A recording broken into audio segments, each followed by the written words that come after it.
अस्सलाम वालेकुम स्टूडेंट्स कल हमने नल आर ज़ीरो मैट्रिक्स तक डेफिनेशनें याद की थी। आज हम नेक्स्ट डेफिनेशन देखते हैं transpose of a matrix. Transpose of matrix क्या होता है देखते हैं। A matrix obtained by changing the rows into column or column into the rows of matrix is called transpose of matrix। बेटा अगर किसी मैट्रिक्स की रोज़ को कॉलम में चेंज कर दिया जाए या कॉलम को रोज़ में चेंज कर दिया जाए तो इसको कहते हैं transpose of matrix. If A is a matrix then its transpose is denoted by A की पावर टी। बेटा फॉर एग्जांपल मैं इधर ही लिख देता हूँ। फॉर एग्जांपल यहाँ पर कोई मैट्रिक्स है, ए इक्वल है 1 4 7 3 2 और 4। ये एक मैट्रिक्स है। इसका ट्रांसपोज लेने के लिए बेटा इसके ऊपर टी लिखें और पहली रो को पहला कॉलम बना दें 1 4 7 और दूसरी रो को दूसरा कॉलम बना दें 3 2 4। ये होता है ट्रांसपोज ऑफ मैट्रिक्स। यहाँ पर तक आपने डेफिनेशन याद करनी। बेटा यही आपकी डेफिनेशन थी कि अगर रोज़ को कॉलम में या कॉलम को रोज़ में चेंज कर दिया जाए। अगर यहाँ पर देखें पहला कॉलम हमने रोज़ को कॉलम में चेंज किया, पहली रो को पहला कॉलम, दूसरी रोज़ को दूसरा कॉलम। लेकिन अगर कॉलम को देखें तो पहला कॉलम पहली रो बन चुका है, दूसरा कॉलम दूसरी रो बन चुका है, तीसरा कॉलम तीसरी रो बन चुका है। तो हमने सिर्फ एक काम करना है, यानी कि रोज़ को कॉलम में चेंज कर दें या कॉलम को रो में, दूसरा काम खुद ही हो जाएगा। ओके बेटा ये उसकी एग्जांपल्स हैं। एग्जांपल मैंने आपको वैसे ही बता दी है। उसके बाद नेक्स्ट डेफिनेशन देखें, नेगेटिव ऑफ अ मैट्रिक्स। किसी भी मैट्रिक्स को बेटा नेगेटिव साइन से चेंज कर देना, यानी कि अगर वो प्लस है तो नेगेटिव बना देना और नेगेटिव है तो प्लस कर देना। इसको कहते हैं negative of matrix. Let A be a matrix then negative minus A is obtained by changing the sign of entries of set. फिर एक दफ़ा let A be a matrix then its negative minus A is obtained by changing the sign of all the entries of A, that is A equal to this then minus A. Minus A में क्या करेंगे कि तमाम entries का sign change कर देंगे। ये 1 है तो -1, 3 है तो -3, जो माइनस वाला है वो माइनस माइनस मिलकर प्लस हो जाएगा, ये प्लस और जो प्लस है वो माइनस। इसको कहते हैं नेगेटिव ऑफ मैट्रिक्स। ये डेफिनेशन सारी याद करनी है। उसके बाद symmetric matrix. A square matrix is symmetric matrix if it is equal to its transpose. यहाँ तक का आपने definition. Transpose that is matrix A is symmetric if A का ट्रांसपोज इक्वल टू ए। बेटा यहाँ तक डेफिनेशन याद करनी कि अगर किसी का मैट्रिक्स का ट्रांसपोज लें तो उसका आंसर वही आ जाए। यहाँ पर मैट्रिक्स बड़े लिखे हैं, मैं एक मैट्रिक्स आपको लिख के दिखाता हूँ ग्राफ पे। ये सपोज मैट्रिक्स ए है,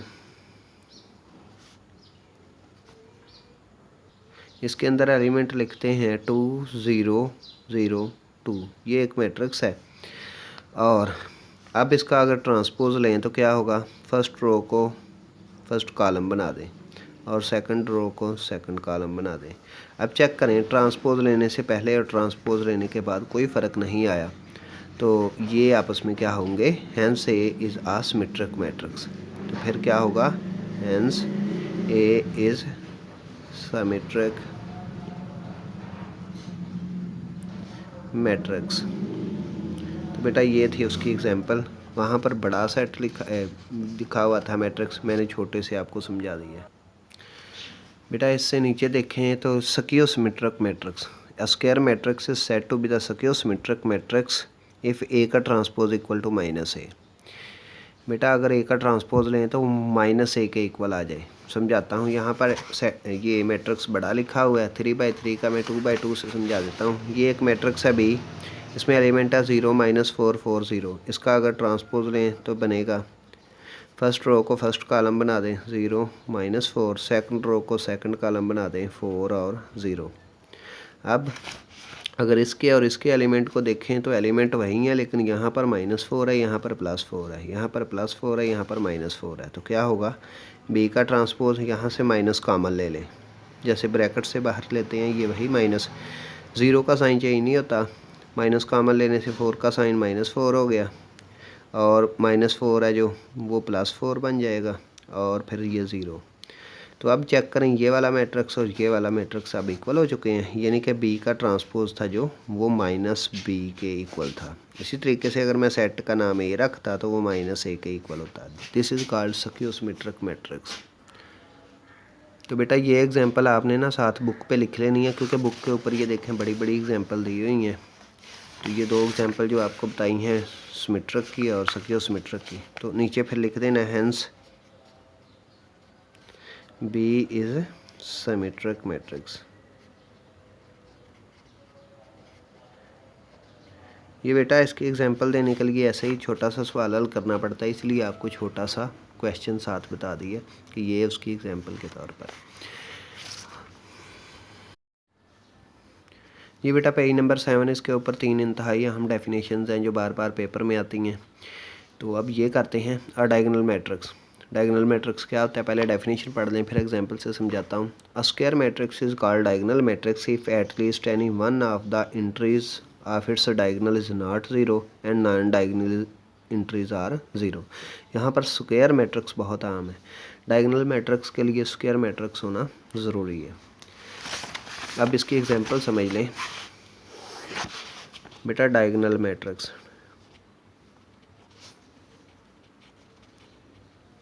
बेटा डायगोनल मैट्रिक्स के लिए उसने कहा स्क्वायर होना ज़रूरी है। सपोज स्क्वायर मैट्रिक्स होना ज़रूरी है 5 4 3 2, इस तरह का स्क्वायर मैट्रिक्स, और 4 0 0 0, उसके बाद 1 4 0 0, उसके बाद 0 0 3 0, उसके बाद 0 0 1 6, ये लेंगे। बेटा ये मैंने मैट्रिक्स लिखे हैं, इनमें डायगोनल मैट्रिक्स। सबसे पहले ये मैट्रिक्स इसलिए लिखा है आपको पता होना चाहिए बताने के लिए कि बेटा ये जो इस तरफ को 2 एलिमेंट होते हैं स्क्वायर मैट्रिक्स में, या अगर 3 बाई 3 का तो 3 element, these are called diagonal entries. Diagonal element या डायगोनल एंट्रीज। और ये जो बाकी बचते हैं बेटा ये नॉन डायगोनल, ये क्या कहलाएंगे? Non diagonal. इसी तरीके से इसमें डायगोनल, इसमें ये डायगोनल, ये डायगोनल, ये डायगोनल। अब डेफिनेशन में बात ये हुई है कि एक मैट्रिक्स डायगोनल मैट्रिक्स कहलाता है if at least any one of its diagonal entries are not zero. यानी कि आपने डायगोनल एंट्रीज देखनी है ये वाली, इनमें से कोई एक ज़ीरो के अलावा नज़र आए। तो यहाँ पर देखो 0 के अलावा 4 नज़र आ रहा है, एक कंडीशन पूरी हो गई। दूसरी कंडीशन ये है कि non diagonal entries are zero, और अब ये इन 2 के अलावा जो बाकी 2 एलिमेंट बच गए हैं वो ज़ीरो होने चाहिए। तो नीचे भी 0 है, ऊपर भी 0 है, तो दिस इज़ डायगोनल मैट्रिक्स। ठीक है। इसी तरीके से नीचे देखें, इसमें देखें डायगोनल मैट्रिक्स, उसने कहा कि इस डायगोनल मैट्रिक्स में जो डायगोनल के एलिमेंट है कम अज़ कम एक 0 के अलावा नज़र आए, यानी कि 0 ना हो। तो यहाँ देखें ये 1 है और 4 है, दोनों 0 के अलावा नंबर हैं, तो दीज आर, फर्स्ट कंडीशन पूरी हो गई। सेकंड देखें नॉन डायगोनल एंट्रीज आर 0, ये भी डायगोनल है। तीसरा देखें बेटा, इसमें डायगोनल एंट्रीज देखनी है, ये डायगोनल है, इसमें 0 के अलावा कोई भी डिजिट नहीं है, तो इसमें पहली कंडीशन ही पूरी नहीं हुई। उसने कहा था डायगोनल एंट्री में एक डिजिट ऐसा लाजमी हो जो 0 के अलावा हो। और दूसरी कंडीशन देख लेते हैं, दूसरी वैसे देखने की ज़रूरत ही नहीं है, लेकिन फिर भी देखें तो नॉन डायगोनल एंट्रीज आर 0, तो बेटा ये 0 नहीं है, ऊपर देखो 3 लिखा हुआ है। इसी तरीके से ये देखें डायगोनल एंट्रीज 0 हैं, 0 के अलावा हमें कोई एक नंबर चाहिए था, इसलिए पहली कंडीशन भी पूरी नहीं हुई। और नॉन डायगोनल देखें तो ये दोनों 0 नहीं है, तो इसलिए ये भी ना डायगोनल नहीं है, ये नॉट डायगोनल है, और ये भी नॉट है डायगोनल है।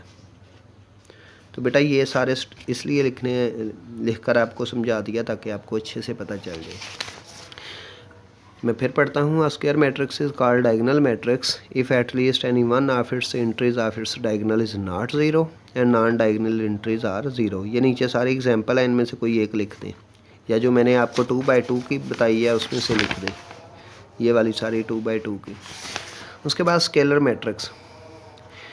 Diagonal matrix is called scalar matrix if at least the diagonal entries are same and non zero. For example K where K is constant and not equal to 0 1। यहाँ तक definition है बेटा scalar matrix वो matrix होता है जिसमें diagonal के element same हों, जैसे 4 4 4, बाकी सारे एलिमेंट ज़ीरो हों। इस तरह डायगोनल के एलिमेंट सेम हों, या 3 2 2 2, इधर भी 0 इधर भी 0 0 0 0, या कोई और बड़ा नंबर, लेकिन यहाँ पर 1 1 ना हो। ये क्योंकि इस मैट्रिक्स का आपको नाम बताया था, ये आइडेंटिटी मैट्रिक्स होता है, आइडेंटिटी। इसलिए उसने कंडीशन लगा ली है कि डायगोनल के एलिमेंट ये जो के हैं ना तो ज़ीरो हों, क्योंकि अगर यहाँ पर 0 0 आ जाए तो फिर आपने ख़ुद बताना है कि इसका नाम क्या होगा। ये आपके लिए मैं क्वेश्चन छोड़ रहा हूँ। उसने ये 2 कंडीशनें लगाई हैं कि ये वाले के है जो ये 0 ना हो, अगर 0 हो तो फिर मैट्रिक्स का नाम क्या होगा, और अगर 1 हो तो फिर आपका नाम क्या होगा। ये आज मुझे आपने बताना है। इसके अलावा 2/2 का भी हो सकता है, उसने 3/3 की एग्जांपल दी है, तो 4 4 0 0, बल्कि ये एग्जांपल दें स्केलर के लिए 3 0 0 3, तो these are called scalar matrix. तो 2/2 की एग्जांपल देना आपके लिए आसान होता है, 3/3 की मुश्किल, इसलिए ये स्केलर की एग्जांपल आप दे सकती हैं। नेक्स्ट आखिरी है आइडेंटिटी मैट्रिक्स, ये आपको कल बताया था। A diagonal matrix is called identity और यूनिट मैट्रिक्स, दो नाम है, आइडेंटिटी या unit matrix. If all diagonal entries are 1, it is denoted by I. ये एक स्पेशल मैट्रिक्स होता है बेटा, इसमें ज़रूरी होता है कि डायगोनल के एलिमेंट 1 1 हो, इसके अलावा कुछ ना हो। ये 3/3 का है, अगर 2/2 का हो तो ये 1 0 0 1। तो बेटा ये भी एग्जांपल आप दे सकती हैं। This is also a identity matrix. 2/2 में ये होता है, 3/3 में ये। तो ये डेफिनेशन 3 ये याद की हैं, और 1 2 3 4 डेफिनेशन ये। आज आप लोगों ने ये 7 के 7 डेफिनेशन अच्छे तरीके से याद कर लेनी है। बहुत अहम डेफिनेशन है। यहाँ डायगोनल मैट्रिक्स में स्क्वायर मैट्रिक्स का वर्ड बहुत अहम है, स्केलर में डायगोनल मैट्रिक्स का, और आइडेंटिटी में डायगोनल का। अगर आप सादा लिख देंगी अ मैट्रिक्स तो डेफिनेशन गलत, अगर यहाँ पर सादा लिख देंगी या मैट्रिक्स तो डेफिनेशन गलत, अगर आप यहाँ पर सादा लिख देंगे मैट्रिक्स तो डेफिनेशन आपकी गलत हो जाएगी। ओके बेटा, खुदा हाफिज़। यही डेफिनेशन आपने 2 दफ़ा लिखनी है।